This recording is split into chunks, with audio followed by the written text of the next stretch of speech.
Scott Fontana here with the New York Post with Israel Adesanya, head of UFC 281 at Madison Square Garden. Now, you fought here 4 years ago. You already had your moment here, but now you get the center stage.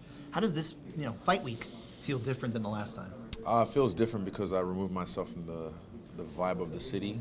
I just want to tap into. I don't want to tap in too much into this because we've been here for a while now, about a week already. So we're in the woods and just steady working. And Michael Chandler was talking earlier about, because he's fought here before a couple times, he was talking about the vibe of Madison Square Garden. It's different, the building even shakes. What do you remember about your time here? Like the kind of sensory memories. I remember the crowd. I do remember the crowd when I finished and I was dancing, and there's one point I stood around, had my arms up, and I basked in it for a second, and it was just, it was beautiful. He's right.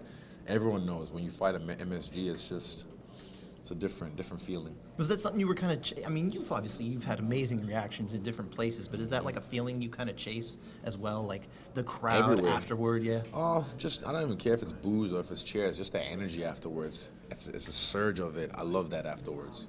Now, the stakes for this fight, they're different, obviously, than any of your previous title fights. There's the history and everything like that. Like, how do you perceive the stakes to this one compared to those?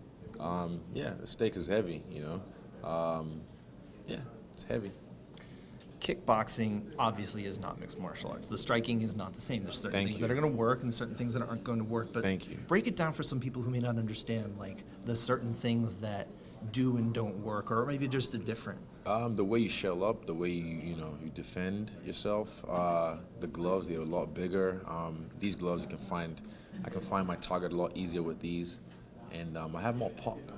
Also, because I'm brawling more, than I was in kickboxing. I'm a big boy now.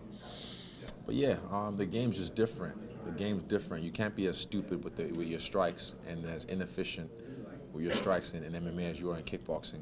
Kickboxing just, for whatever reason, it hasn't taken off here in America. And then, I'm always fascinated by this, but what's your take on why it can't really kind of get off the ground here? I think it's just promotion.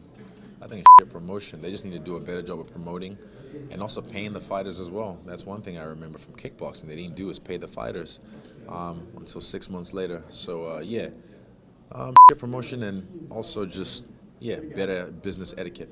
Now, what about your grappling, obviously, it should be farther along than him. You've trained it longer than him. What do you think is going to happen if this gets to the mat? If it gets to the mat, I'll definitely be having the advantage. But I only way I see him getting to the mat is me dropping him. Yeah. You wouldn't really want to just be like, this is an opportunity for me to try and grapple, I never have, so why would I start now? It's not even an ego thing to try and strike with him. I just know the work I've done this camp, and I know how long I can last, and I know he can't last me. So, I look forward to testing his his mettle. When you are grappling, when you're in training like that, what kind of grappler are you? How would you describe yourself? We always just grapple every camp. I'm not getting ready for this fight. I'm getting ready for the next fight. Sure. And the next guy. So I always work on my grappling. But my grappling style is like a ninja cat. Yeah, that's how I call it, like a ninja cat. Do you have favorite positions, places you get to where you're like, okay, this is where I kind of feel strong?